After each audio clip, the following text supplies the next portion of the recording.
right, that'll about wrap it up for tonight. So just a little bit of a recap of what I've done here.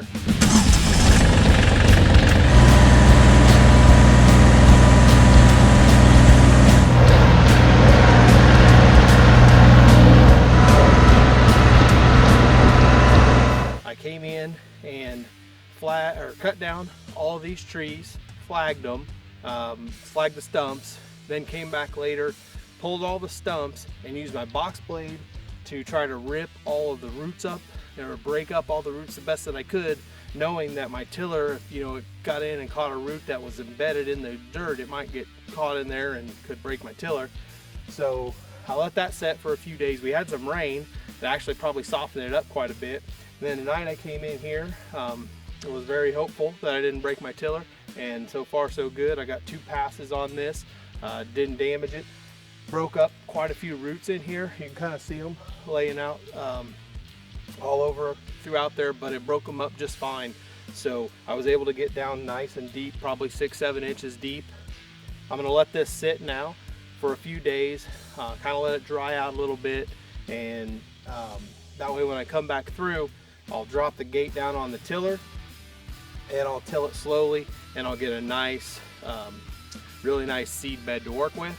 And then I'll come in here and cultipack it, and then spread the clover seed, and then cultipack it again right before rain, and we should be golden.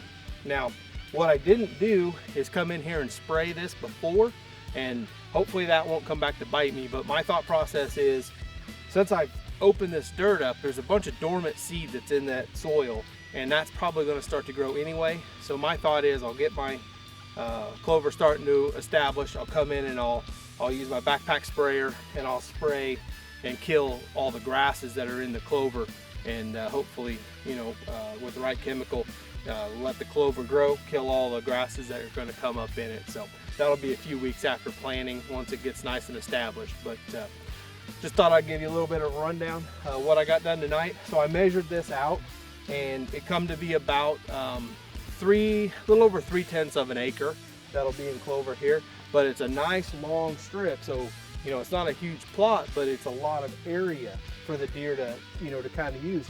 And so the idea of this is, if we have deer bedding down in here, ultimately they're heading out into this field to my right, which is currently I think it's in winter wheat, which means he's going to come back in behind that with soybeans. As soon as he gets that picked, come in and drill in soybeans.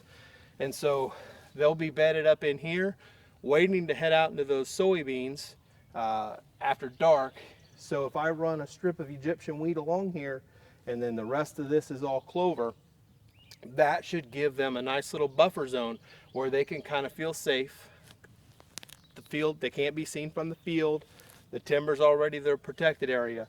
This is going to be their safe spot. They'll come stage in here, and that'll set up a great spot for me to ambush one and hopefully put one of my bigger bucks on the ground this year. So as always, thank you for watching. We really appreciate it. If you wouldn't mind hitting the like and subscribe if you got any value out of this video, we really would appreciate it. And as always, we'll catch you in the next one.